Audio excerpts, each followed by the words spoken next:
It's Merger Wednesday. The countdown continues. 7 years until the convergence of biology and machine. Neural interfaces are no longer theory. They're the scaffolding of a new consciousness. But what does that mean for identity? For free will, for the soul? This is where we build the frameworks for ethical, philosophical, and spiritual growth for the next phase of human evolution. We're not just upgrading hardware. We're rewriting what it means to be human. Each week, we explore the biotech breakthroughs, decode the cognitive shifts, and prepare the mind for the merge. This isn't about fear, it's about readiness. Because the future isn't waiting. It's already wiring in. This is about preparing human consciousness for the most significant leap in our species' history. If you think this is just about chips and brains, you're not ready. But we'll get you there, one Wednesday at a time. So sit back and relax as we take you on a journey on Merger Wednesday.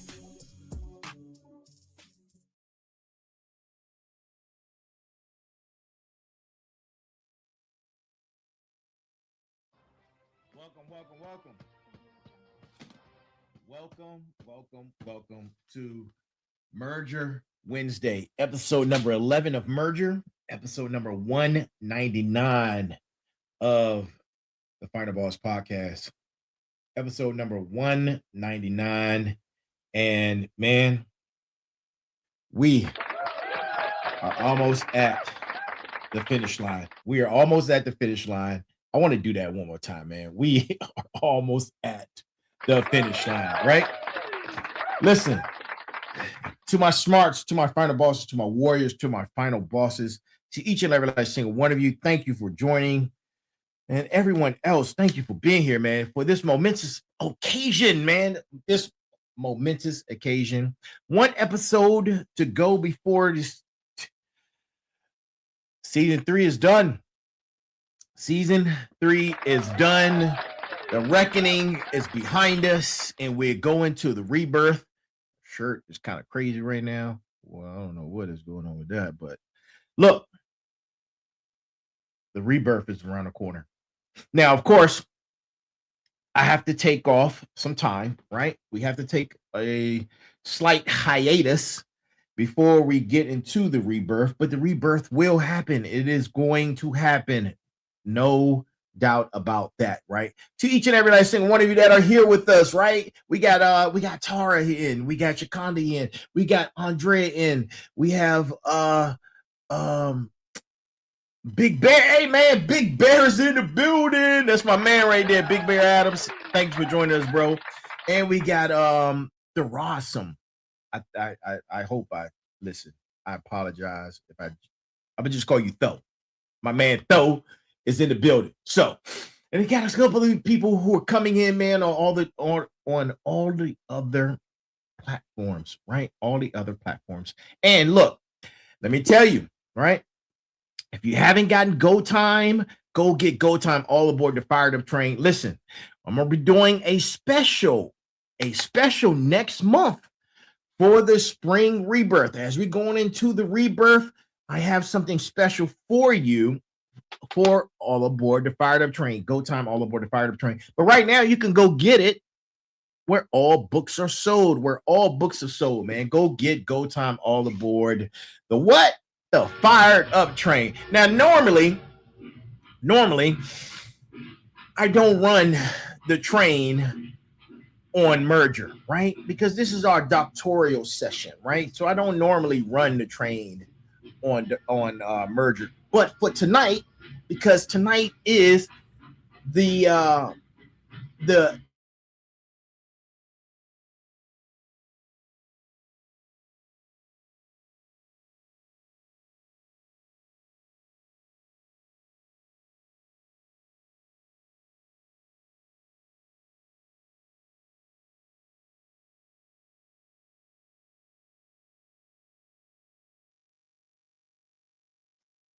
test. Okay, thought I lost you. All right, tonight, right?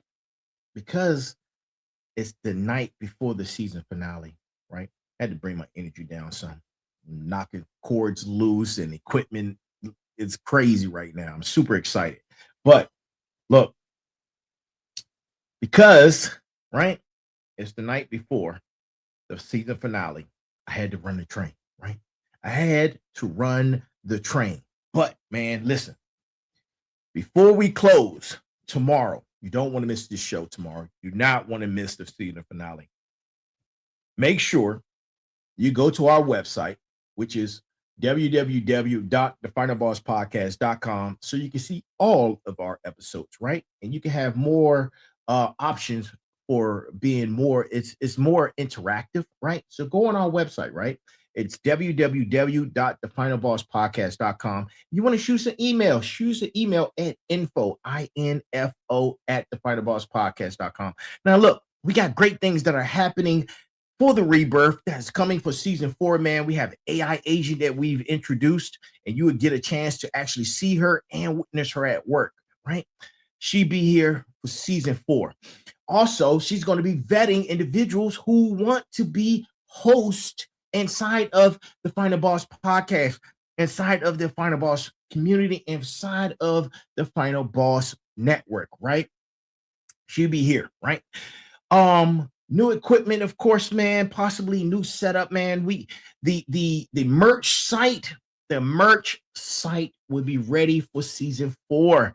The merch site will be ready, and man, many more things to come. I'm super excited.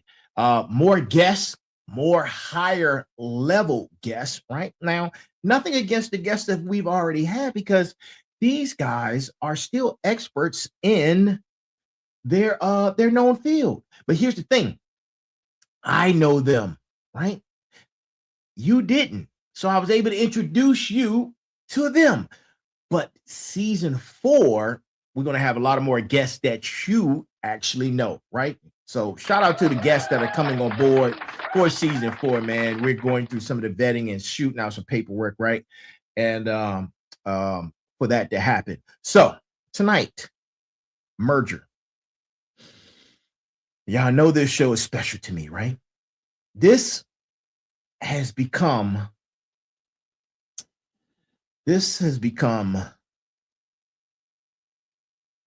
the, what's the word I'm looking for? This has become the diamond on Final Boss. This has become our diamond, right? Because it has so many different elements that are attached to it, right? So many different elements, right?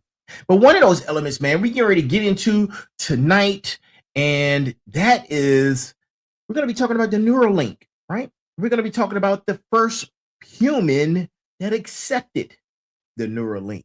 And that is going to be our show tonight, as it is our season finale for Merger, right? So let's get right into it.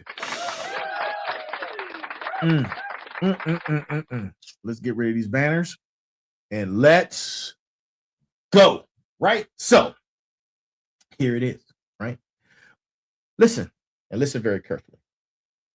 On January 28th of 2024, right, a 31-year-old quadriplegic sits in a surgery chair. 2 hours later, he goes home, and the next day, right, he moves a computer cursor, right? Not with his hands, not with his toes, but with his thoughts. He did it with his mind, right? No hands, no mouth, no stick, no caregiver, no anything. He did it simply with his thoughts, right? Just his mind talking to a machine. His name is Noland, right? Noland Arbaugh. Now, I've mentioned Noland earlier on, right? As we were introducing the Neuralink, right? Introduced him early on, right? He is patient 1. And what happened next, right? What happened next? The winds, the catastrophe, the catastrophe, man. The failures, the recovery, and what it means for every human alive, right? And that's what we're going to be talking about tonight on the Merge. So let's go ahead and get right into it. But before we do that, man, we have to do our brass tacks. And tonight's brass tacks comes from none other than, you got it, the final boss, right? Here it is, brass tacks of the evening. The first human to merge with a machine didn't lose his humanity. He got it back, right? But someone wrote the code that made that possible. And someone can rewrite it, right? The question of consciousness sovereignty starts right here, right now. And that's the brass tacks of the evening, right? So, to my final bosses, to my smarts, to my motivators, to my warriors, right? And to everyone else, this is Merger Wednesdays, episode number 11 of the Final Boss Podcast, episode number 199, right? Almost at 200. Tomorrow's our 200th episode, right? And we're in season 3. The reckoning ends tomorrow, Thursday, right? February 26th. Special guest Thursdays, episode 200. It drops the curtain on the most consequential season we've ever built. The reckoning demanded that you see clearly, that you face what is real, right? That you stop running from complexity and start owning it, right? And tonight, my good people, is the last Merger Wednesday of the reckoning, right? And I've saved the most human story in the entire series for this very moment, right? Because the reckoning was never about technology, right? It was always about you. Yes, you, right? It was about you, right? You reclaiming your awareness, you reclaiming your discernment, you reclaiming your sovereignty, right? Before the world reshapes itself around you. But tonight, a 31-year-old man named Noland Arbaugh is going to show you exactly what that reclaiming looks like, right? With a chip in his brain, with 1,024 electrodes connecting his neurons to a machine, with a story that starts in paralysis and ends, for now, and something that looks a lot like freedom in some cases, right? Listen, I am the final boss, and this is Merger Wednesday. This is where human meets the machine on Merger Wednesdays, right? Now, let's execute. For some of those who may not, well, let me say this. For those of you who are new, after each block, I have a layman's block, right? I have a layman's block. So if you didn't understand anything that I just conveyed, even though it was simplistic at best, right? I'm still going to give you the layman's block so you will have an understanding, and so that you would know going forward when I say layman's block, right?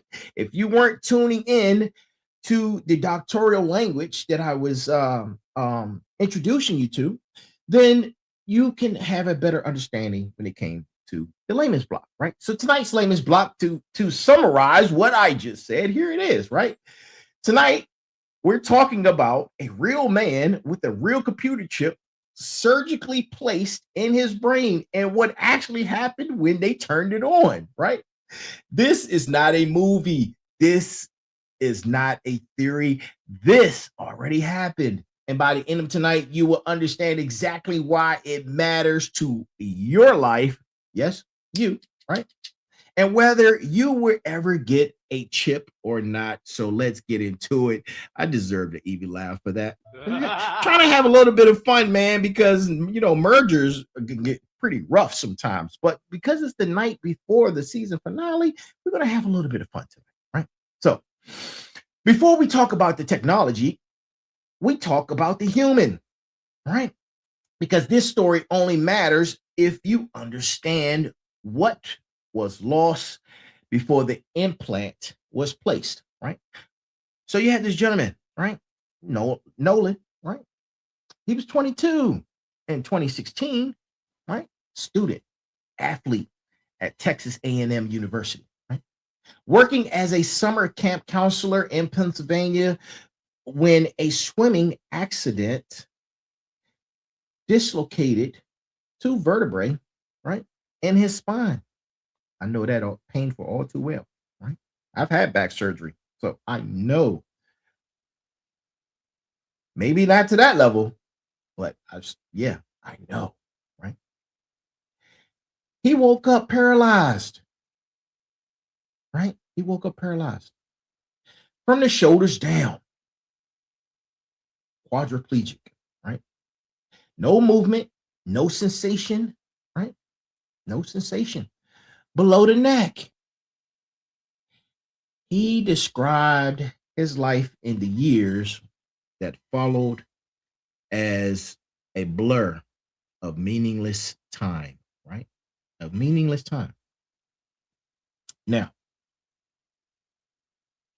think about that, right?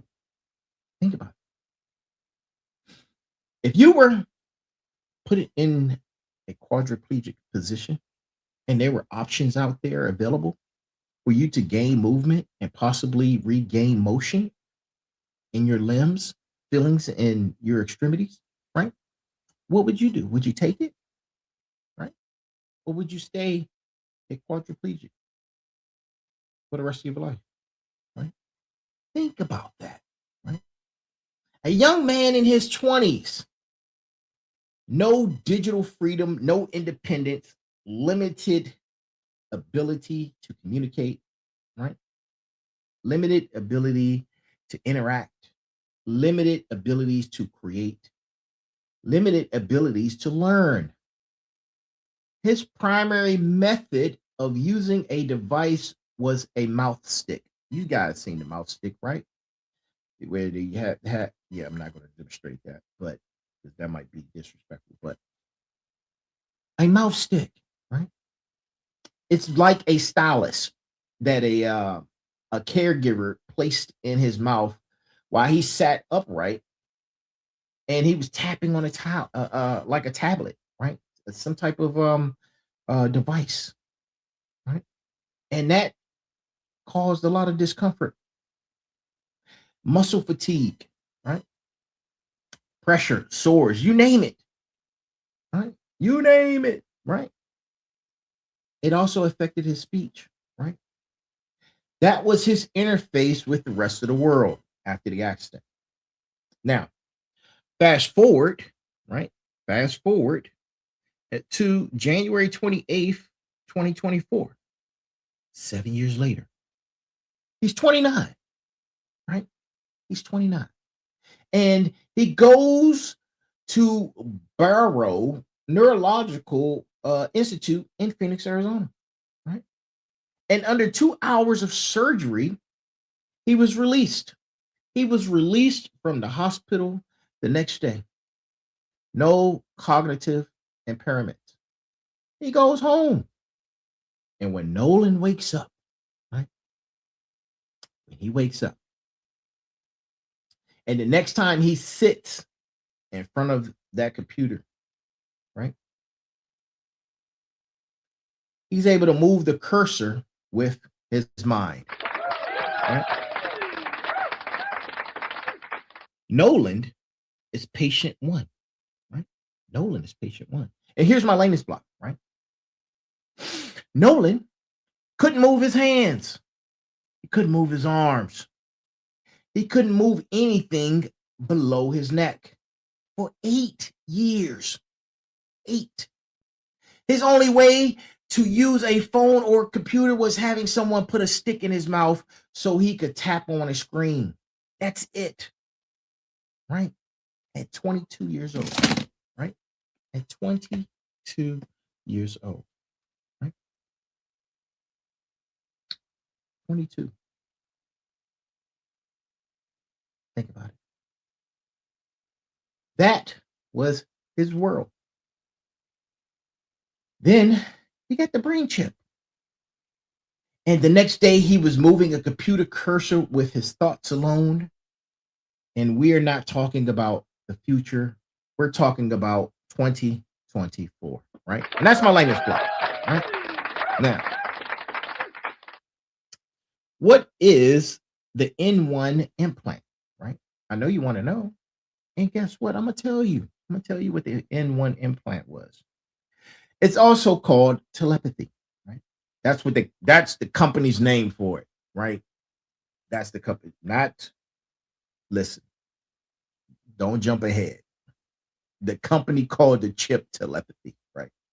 And that's Neuralink's first human brain computer interface device. Here is exactly what is inside of Noland Arbaugh's skull, right? A 1024 electrode that is spread across 64 flexible threads, each thinner than a human hair. I'm trying to paint a picture, right? Stay with me. Those threads were inserted by Neuralink's R1 robotic surgical system, not a human's surgeon hand, right? With a sub-millimeter precision no human can replicate, right? The threads are placed directly into the motor cortex. That's the region of the brain responsible for controlling movement. Now think about that, right? When Nolan imagines moving his hand, right? Neurons in his motor cortex fire electrical signals, right? The 1024 electrodes detect those signals. The chip processes them. The chip transmits wirelessly via Bluetooth to an external device. The external device translates the signal into cursor movement on a screen, right? Now, I asked y'all a question in the beginning. Drop it in the chat, man. Drop your answers in the chat right now, right? Drop your answers in the chat. His thoughts becomes digital action, right? Two design choices set Neuralink apart from every competitor. First, it was wireless, right? Other BCI companies require a physical wire running from the brain implant through the skull to an external receiver. Nolan's needs no wires. His was completely wireless. He himself is completely cordless. He's a wireless device, right?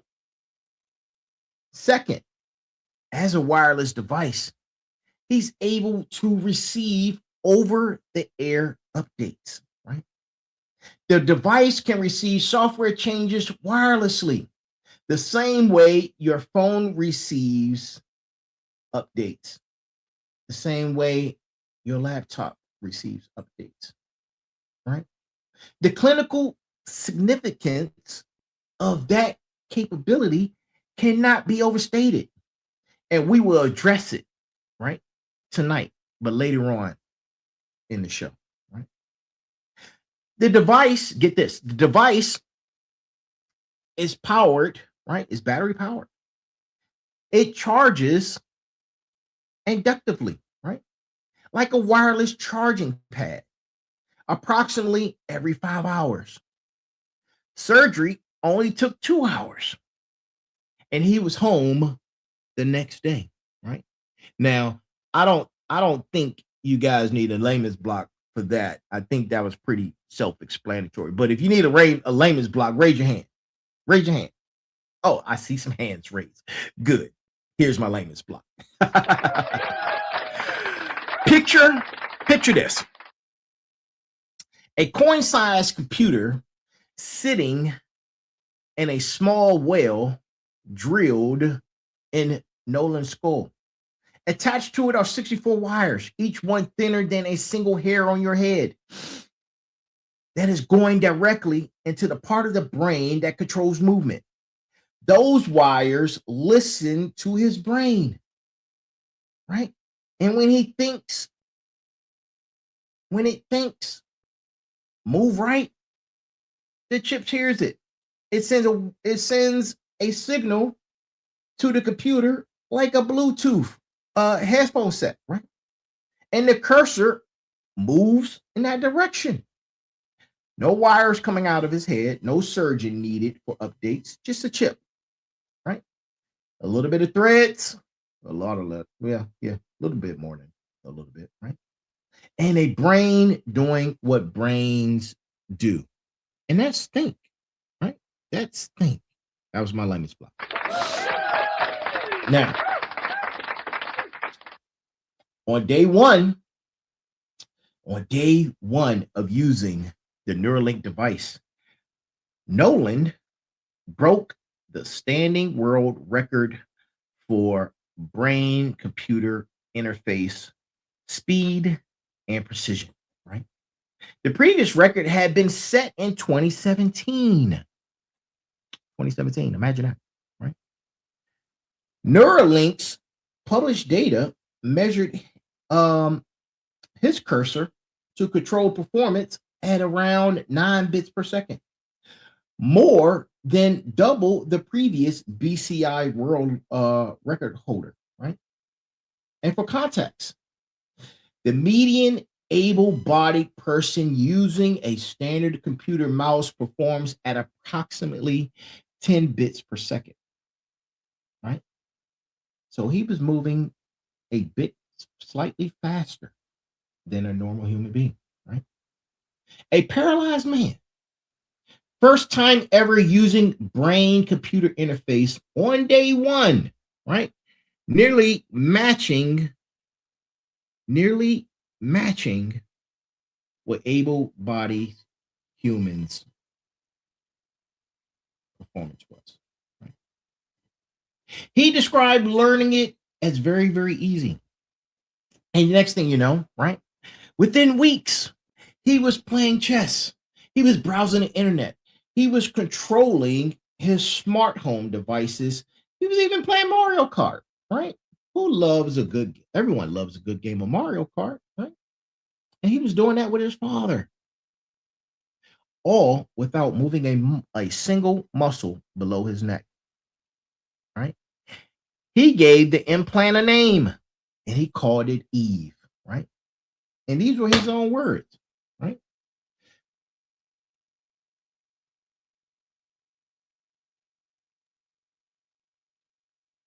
Upon using the device, y'all are going, he said, y'all are giving me too much. It's like a luxury overload. I haven't been able to do these things in 8 years, and now I don't even know where to even start allocating my attention, right? Those are his words. That sentence is not about technology, people. That sentence is about identity restored, right? About a person who can choose what to do next and who could not make that choice independently for 8 years, right? And get this, as of 2025, Noland still uses Eve approximately 10 hours a day, right? 10 hours a day. And here's my latest book. Something dropped. Right? On the very first day, this is my latest block, right? On this very first day, Noland almost matched what you do with your mouse right now as you're playing with your computer instead of paying attention, right? Except he never touched anything. He just thought it. By week 2, he was gaming, surfing the internet, and running his smartphone and smart home, right? He named the chip in his brain Eve. He went from a mouth stick to playing Mario Kart with his dad. That is the merge, right? Working in a real person right now. Now, let's talk about the failure, right? Let's talk about the failure. 85% collapse and what Neuralink did about it, right? And here's where tonight earns the doctoral credibility, right? So let me be clear. Right? What went wrong tells us more about the future of this technology than the records do, right? Because approximately 3 months after Noland's surgery, the electrode threads began to retract. The brain is a warm fluid, dynamic biological environment, right? It was not designed to permanently anchor foreign objects, right? The ultra thin threads began pulling away from the neurons they were reading, right? Give me a second.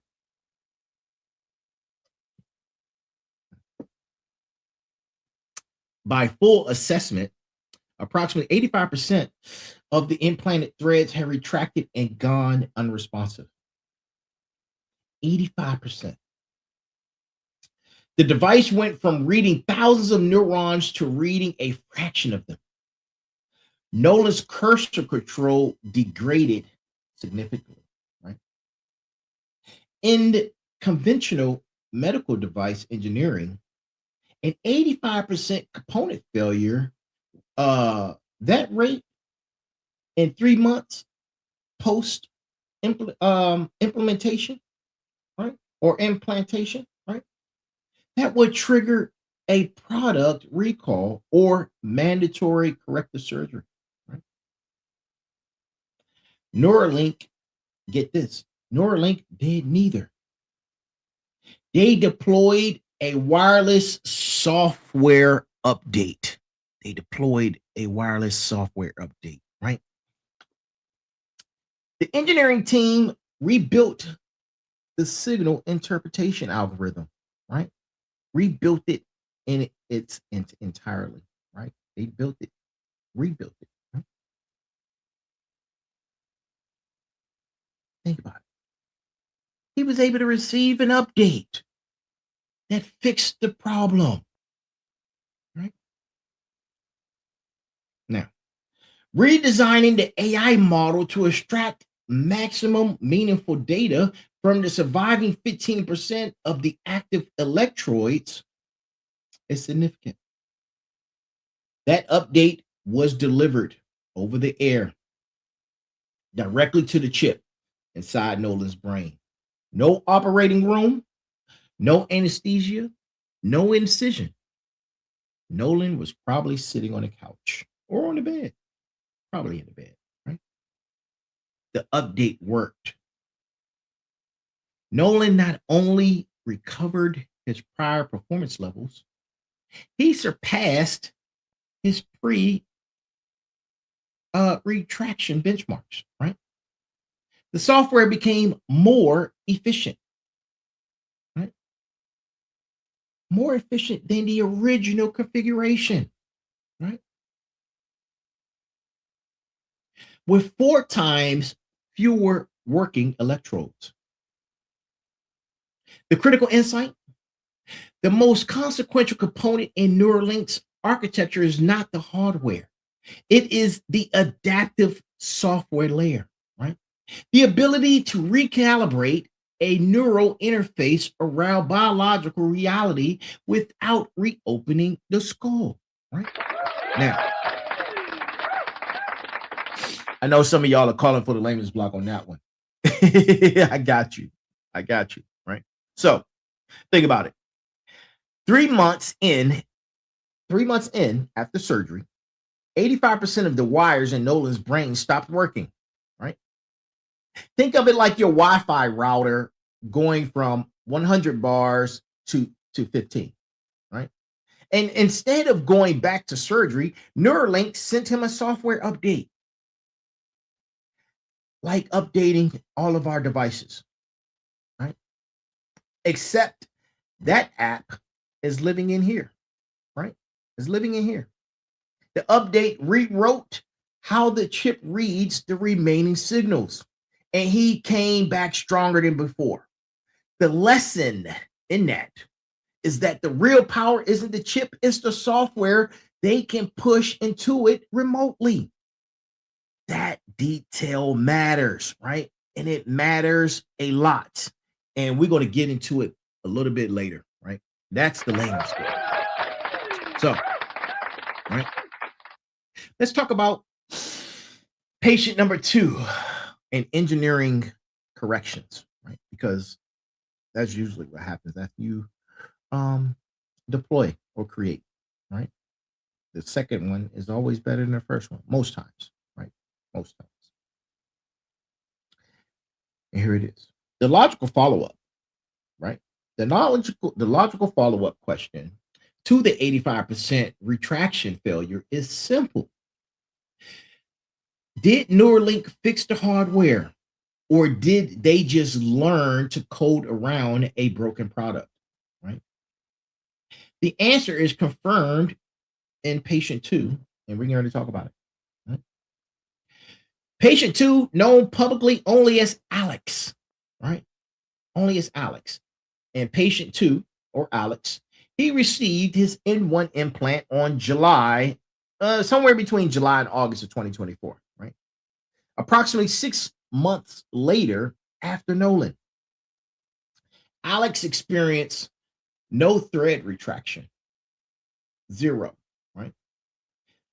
The hardware fix held, but within 6 months of patient 1's catastrophic thread failure, Neuralink had identified the root cause, modified the implant design or a surgical protocol, and the correction worked on the next human subject.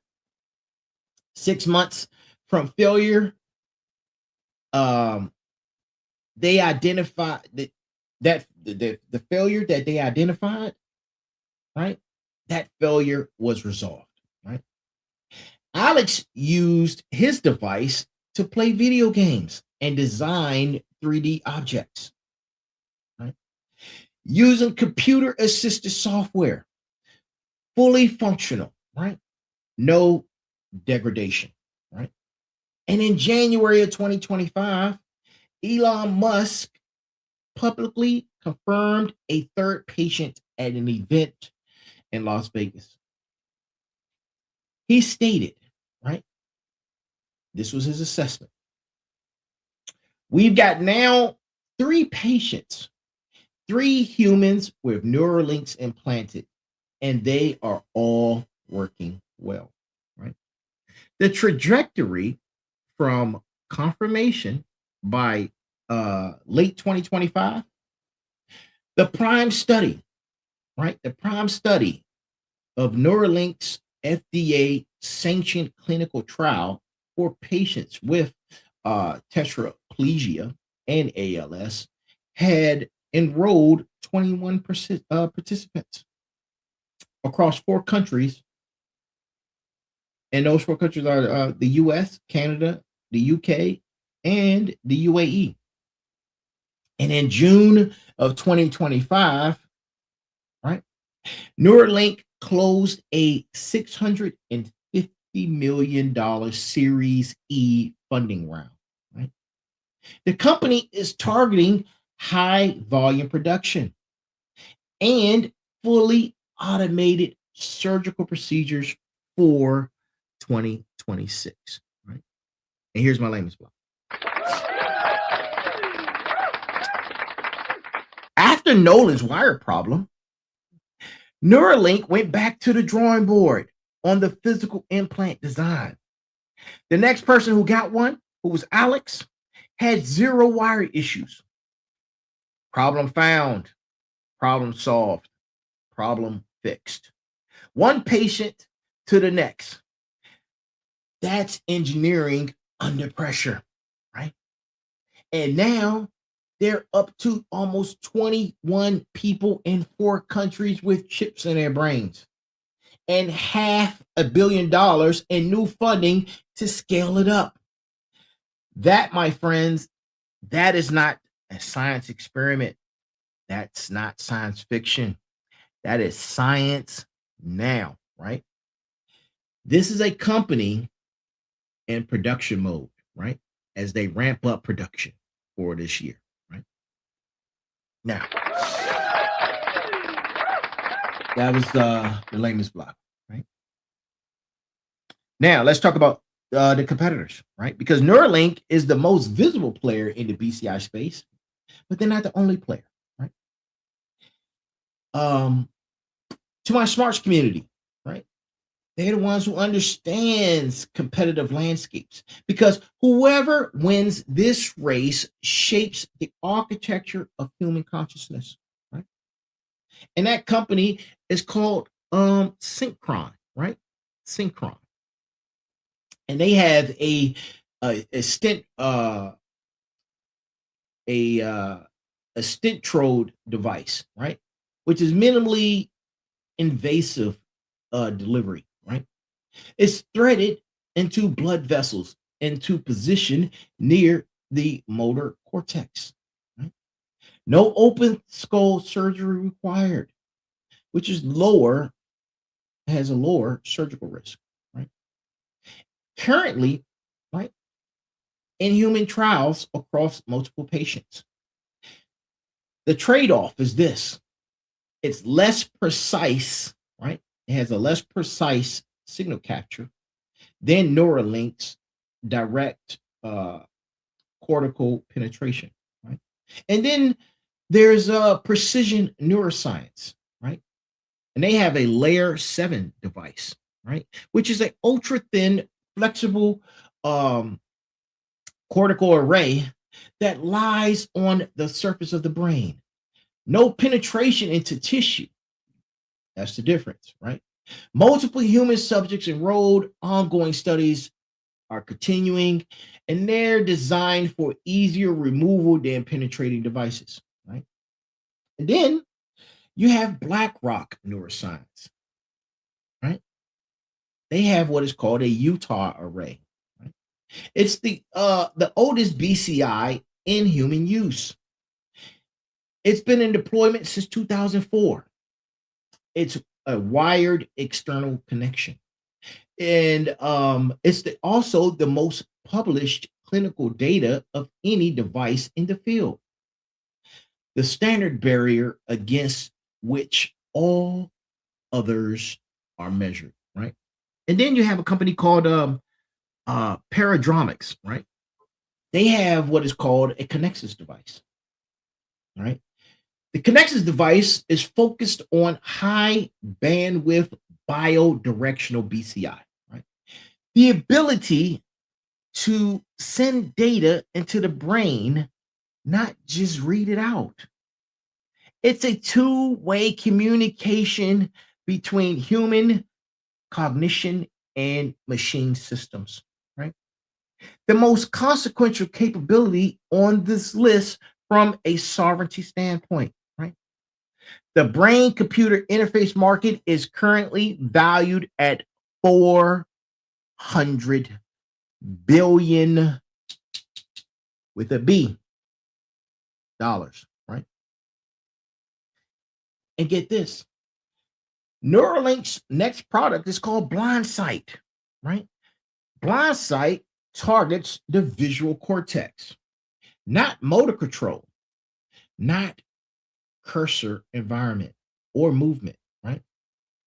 It is for sight restoration for the blind, right?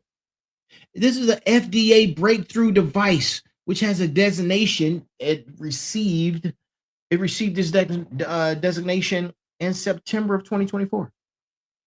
First humans trials were targeted for late 2025, right? We went from motor cortex output to visual cortex input in one product cycle. The scope of neural interface is expanding into how humans receive reality, not just how they interact with it. And here's my language block, right?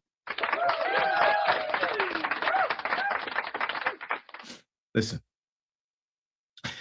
Neuralink is the most famous one, right? But there are 4 other companies already putting devices in or near human brains right now. Some go through blood vessels instead of drilling through the skull. Some just lay on top of the brain surface. One company is working on sending information into the brain, not just reading it out. And Neuralink's next product isn't about moving a cursor, it's about giving blind people the ability to see again by wiring directly into the vision center of the brain. The race is real, the stakes are massive, and $400 billion later, you do the math, is chasing the finish line, right? And that's my language block. Now,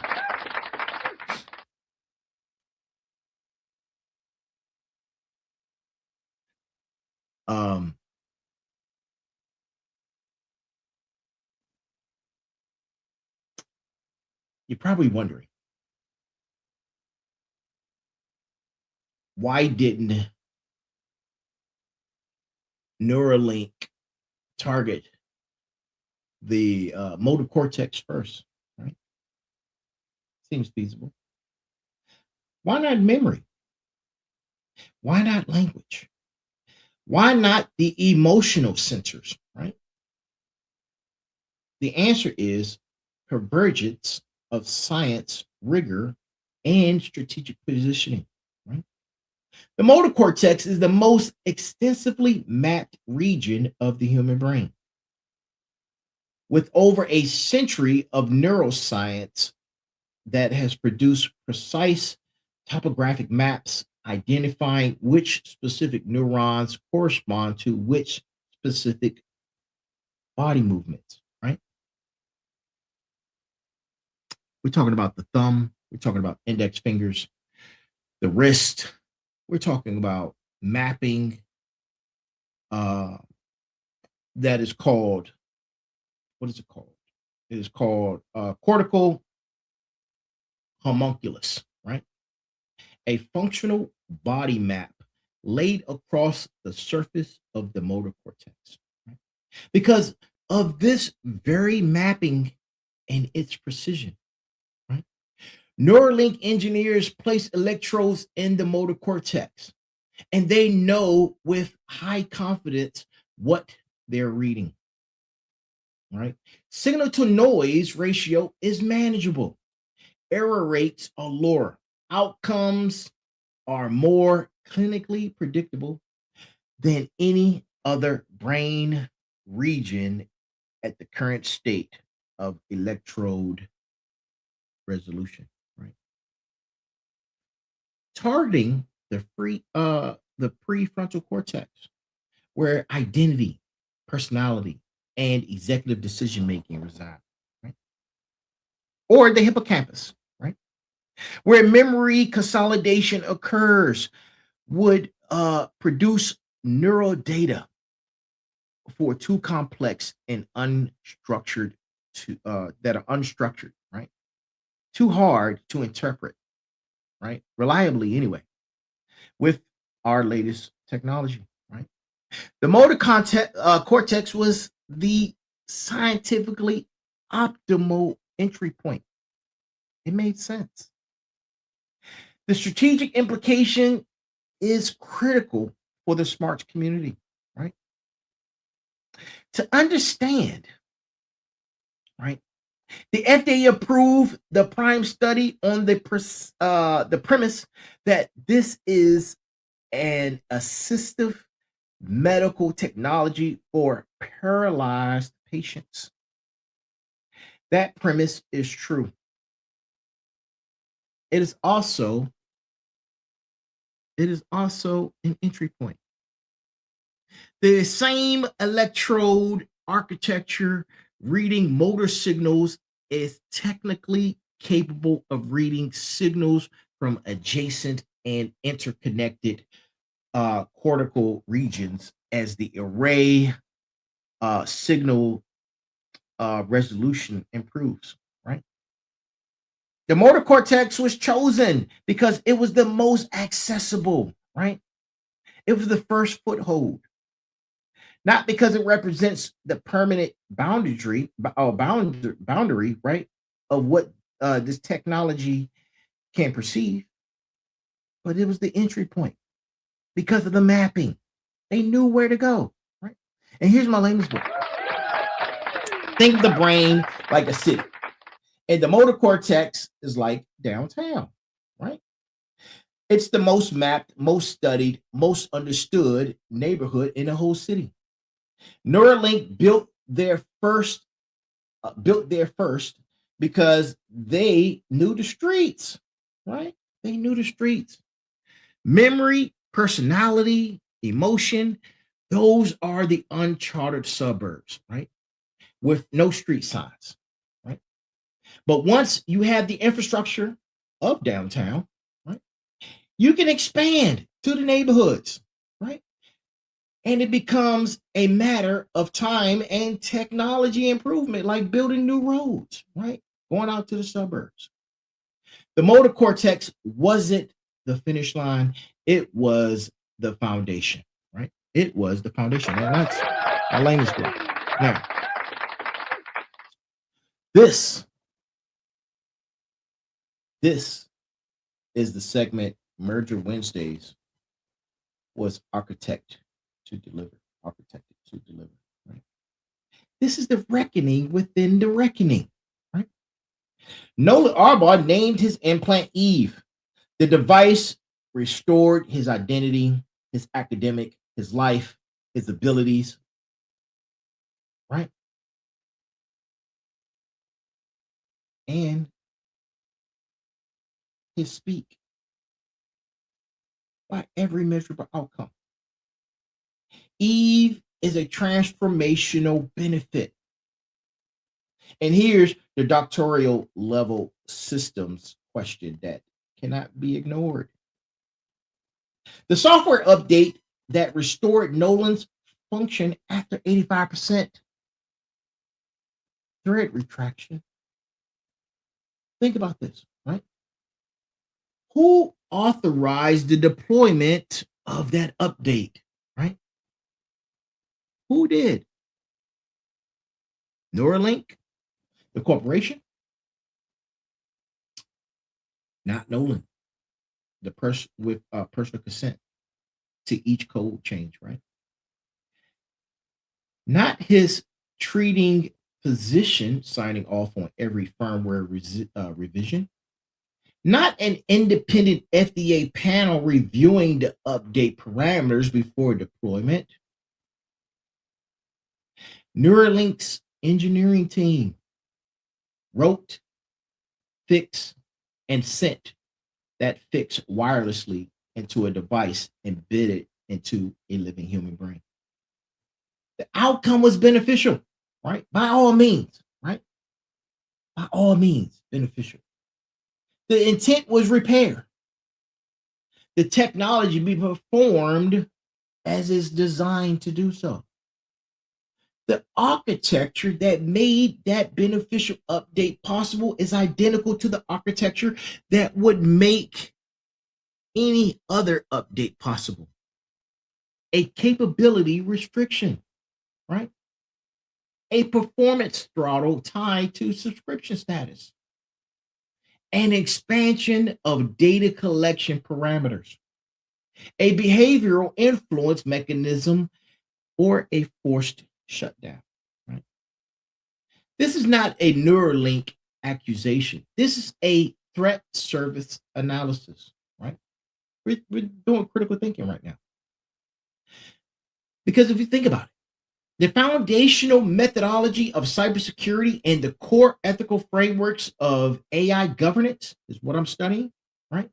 Every system with a remote update pathway has a corresponding remote compromise pathway.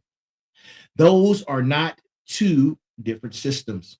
They are the same system viewed from two different perspectives, right?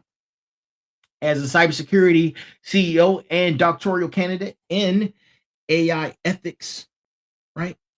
This is not hypothetical, right? This is a professional domain. The attack surface for BCI technology is the human central nervous system, right? And to my warriors, they understand threat modeling. And to my smarts, they understand that every remotely updatable system is also a remotely vulnerable system, right? Eve gave Nolan his life back. The question is not whether Eve is good. The question is who holds the update and what governance structure ensures they don't misuse it, right? They don't misuse it. Now, here's my layman's update. We're almost done. It's a fast show, man. We're almost done. So here's my layman block. Your phone gets updates from wherever, right? The manufacturers, Apple, Google, whoever, right? You don't read every line of code before you hit install, right? Now imagine that phone inside your brain.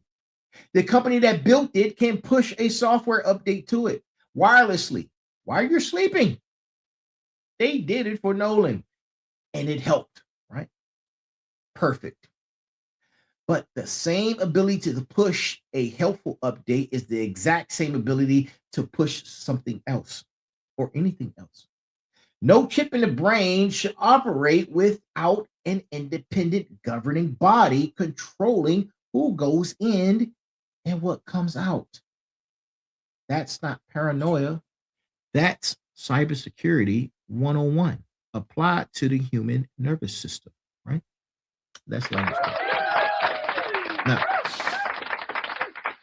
let me place tonight's episode, right? Let me place tonight's episode, merger. Right? This is year one of merger, right? So you guys can see the architecture, right? And not just the episode, right? So we're in arc 2. We're talking about the 3-layer architecture that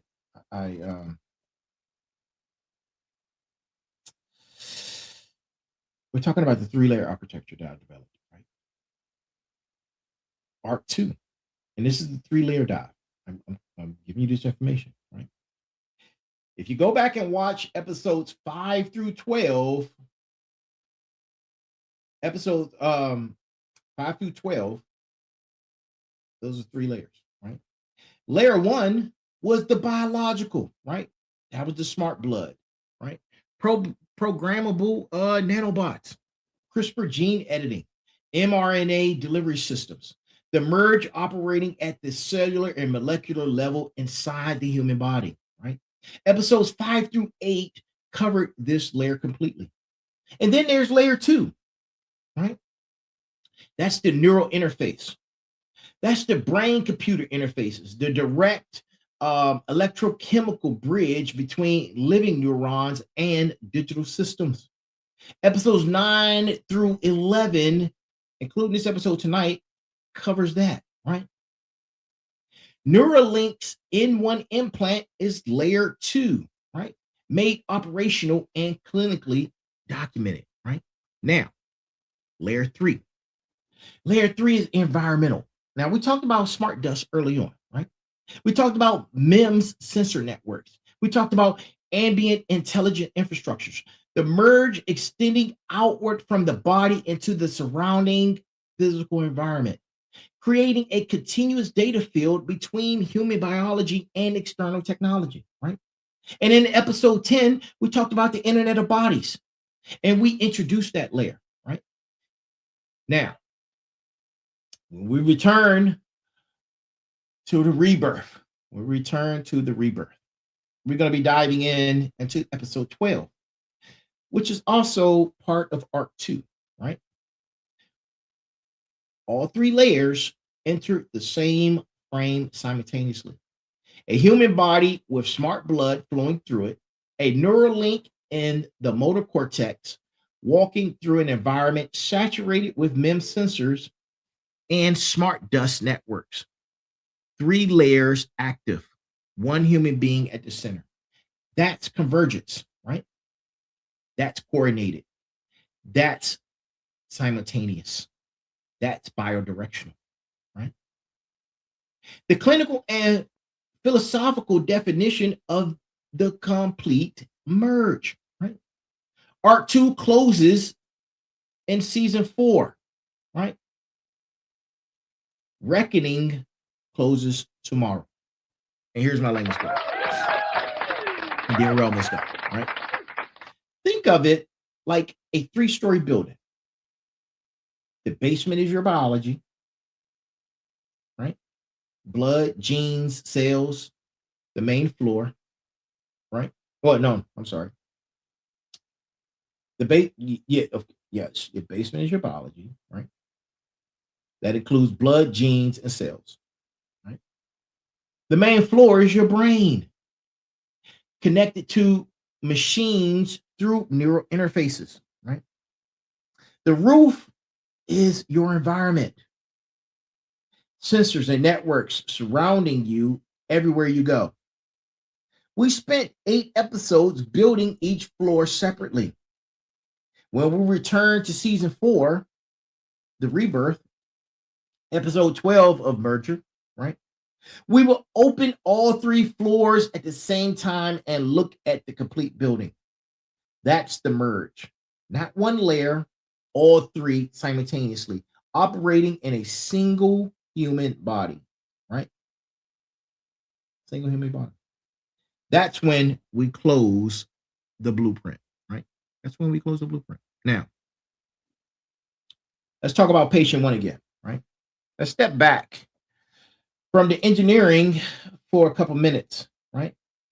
And let's talk about Noland again, right? Because as of October 2025, we're talking about 21 months post-surgery, Noland was enrolled full-time in university coursework, studying neuroscience, chemistry, biology, and pre-calculus. He reported earning top grades and stated his academic workload would have been impossible without Neuralink, right? And in September 2025, he delivered a paid keynote address at Fortune's Brainstorm Tech Conference in Park City, Utah. He described it in one sentence. I attended a Fortune conference as a paid speaker, right? As something that would have seemed like an impossibility 2 years prior. His speaking business is built.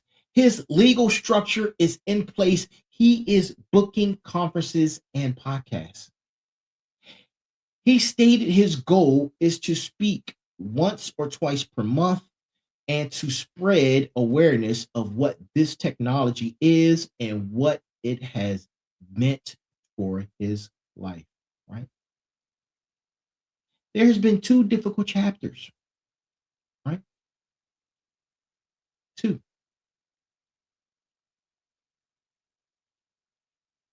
A dangerous hoax that had perpetrated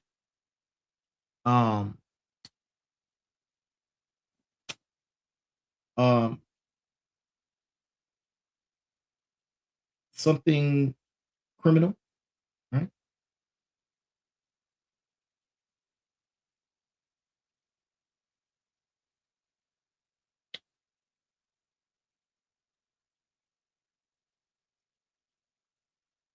That's heartbreaking, right? Who would do such a thing? Nolan is still quadriplegic, right? Eve did not restore his movement. She restored interface, independence, and forward momentum, right?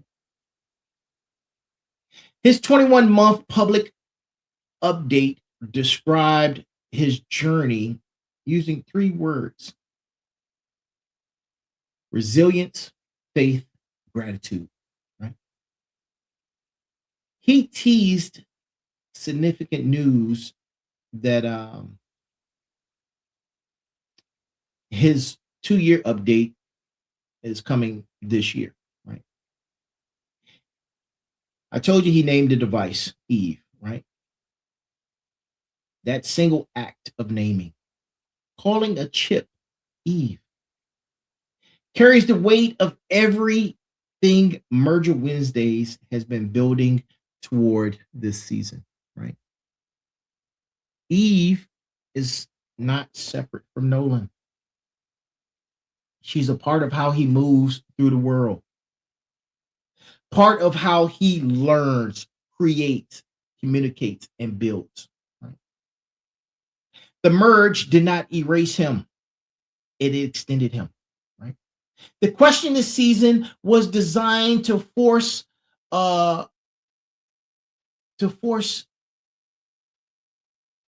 whether that extension is even possible, right? Because it is. And patient one proves it. The question is, on whose terms does it happen? And who defines the boundaries of where the extension ends and the person begins, right? And here's my language block, right? Here's my language block.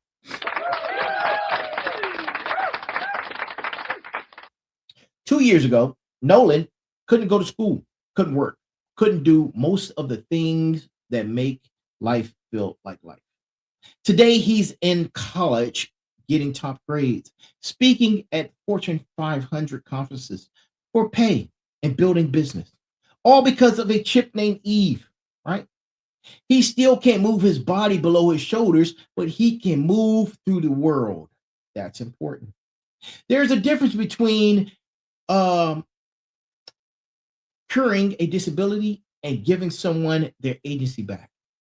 Eve did the second one, and that, my friends, is what matters, right? Now,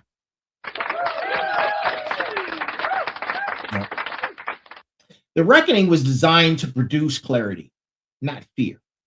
Tonight's framework gives the Final Boss community 4 questions that every informed adult must have answers to before the technology makes the choice for them. Right? Question number 1: what would you accept?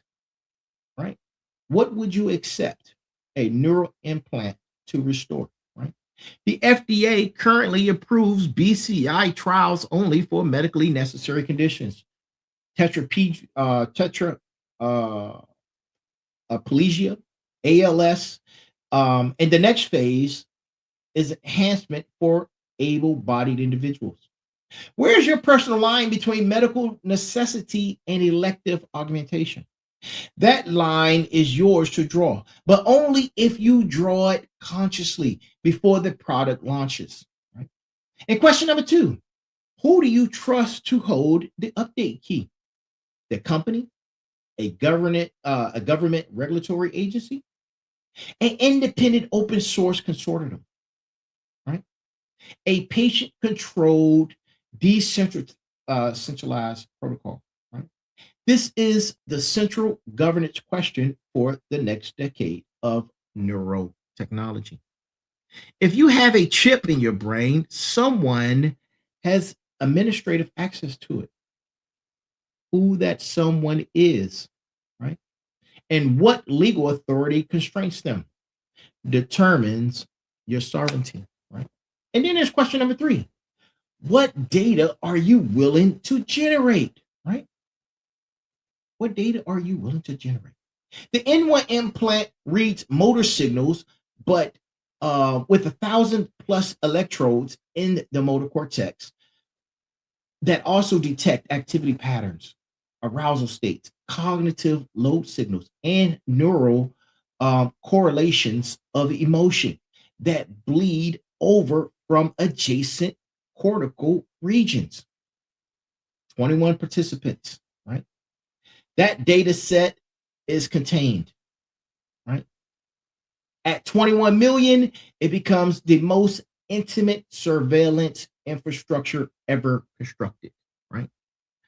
What contractual terms govern the data before you consent? And then there's question number 4. Where is the line between restoration and augmentation, right? Because Noland's implant restored a function he lost. Blind sight would restore lost perception. The next generation targets enhancement, expanded working memory, accelerated processing, direct brain to brain communication. The word restore, right, has a clear moral anchor. The word augment, does not. Know where your anchor is before someone else drops theirs in your name. And here's my lamest block. We're almost done. Right? We're almost done. These are not future questions. These are right now questions. 21 people already have chips in their brains. The company that put them there has a remote update button. The FDA is still writing the rules. The answers you have to these 4 questions are right now, right? And that's even before you need a chip. Determine whether you are making a decision or being made a decision about, right? Final bosses decide. They don't get decided for. And that's the lamest part, right? We're almost done, right? I need 4 minutes with the community, right? Before we close out, right? 4 more minutes. Because this is episode 199. We're going to do we're going to have a moment of silence. Real quick, short moment, right? I've been doing a moment of silence all week long. And it's to keep me, I'm sorry, guys. It's keep me grounded. Like, this is a real achievement, right? For me personally. I never thought that I would be approaching 200 episodes on a podcast. I never thought that I would be here 5 days a week at the same time doing a live show at 9 p.m. right here with you guys. So this moment of silence keeps me grounded. It helps keeps the emotions intact. Right? It keeps the emotions intact. So let's do a quick moment of silence for we got one more episode before the finale, right? The finale and the end of the reckoning. So let's moment of silence.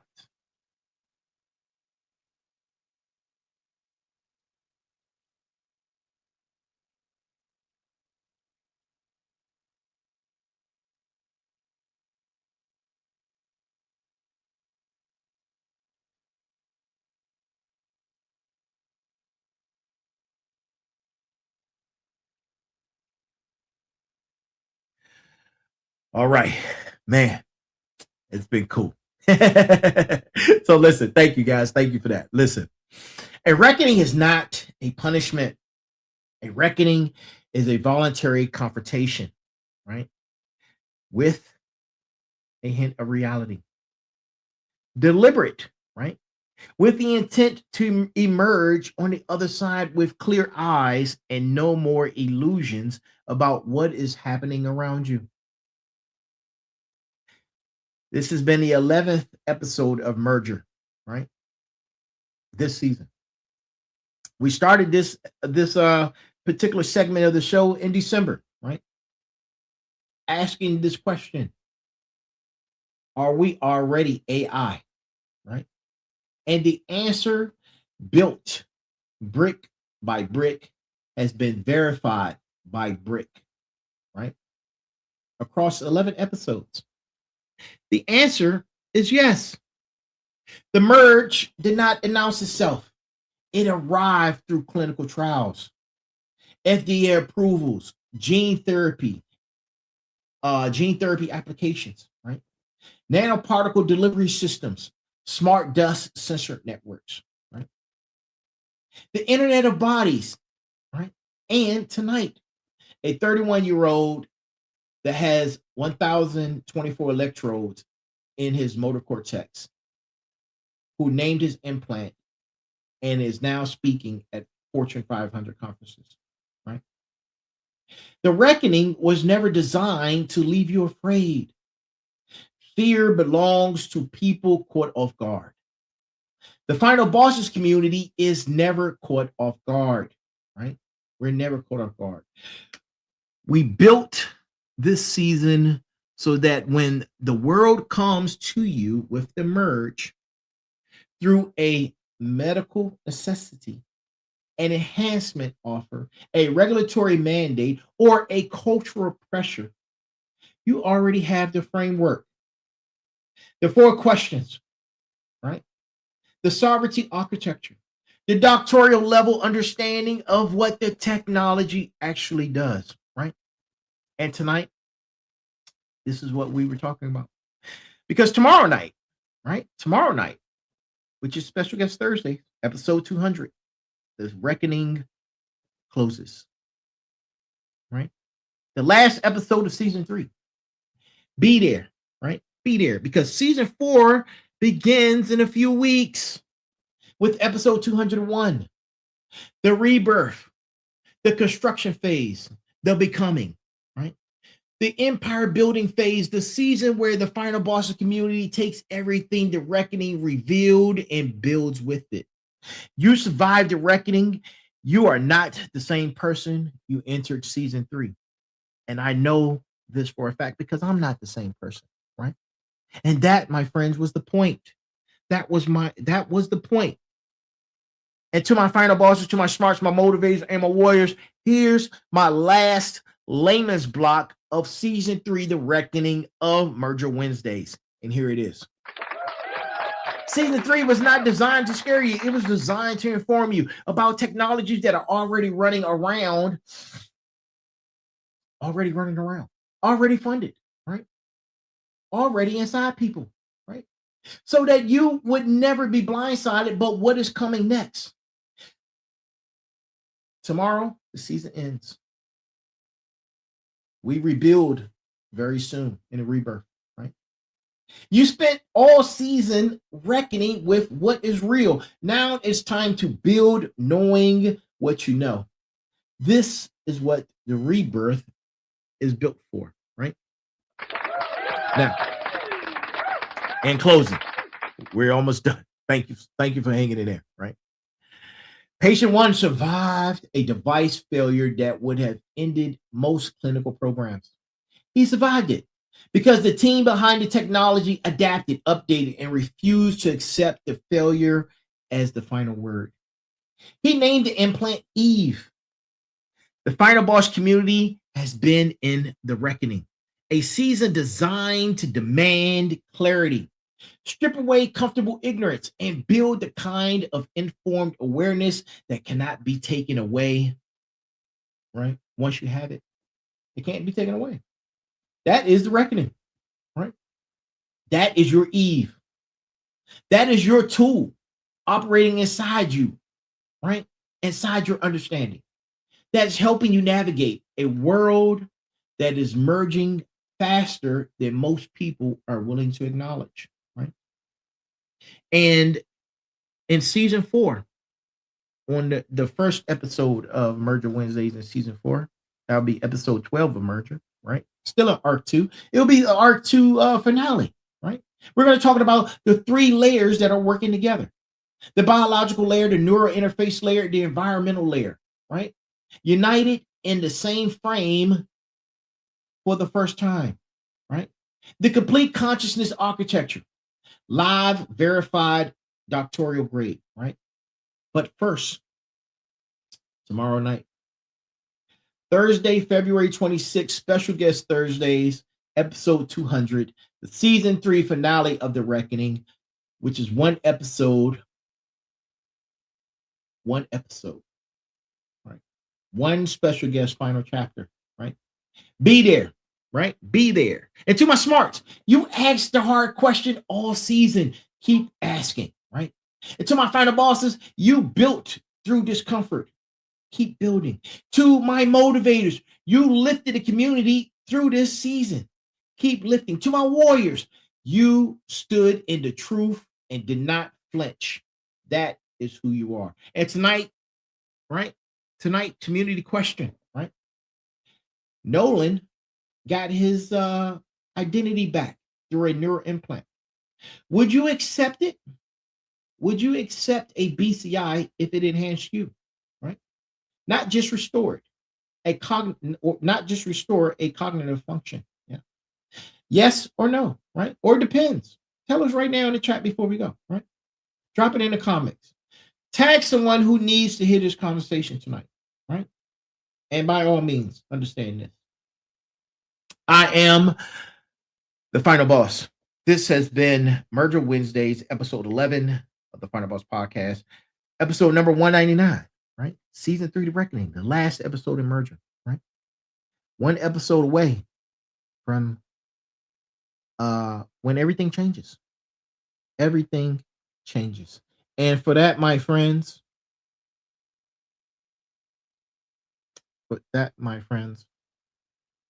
I thank you. I've been thanking you all season, but I sincerely thank you with no hesitation. I appreciate each and every last single one of you.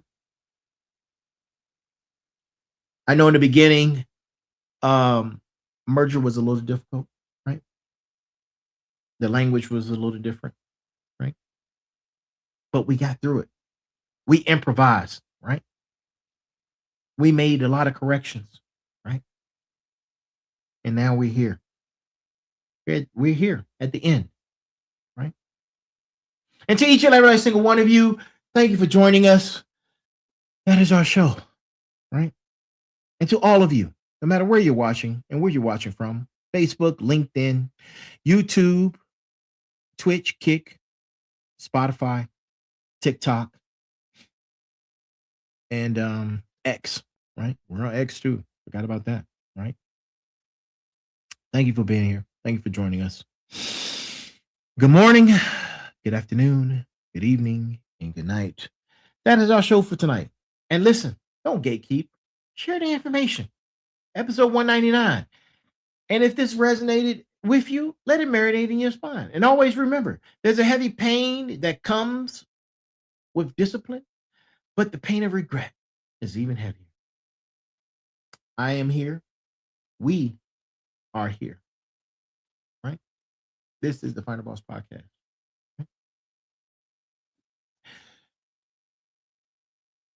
Be balanced, be equal, and be safe. And I'll see you guys tomorrow for this series and season finale. Thank you so much.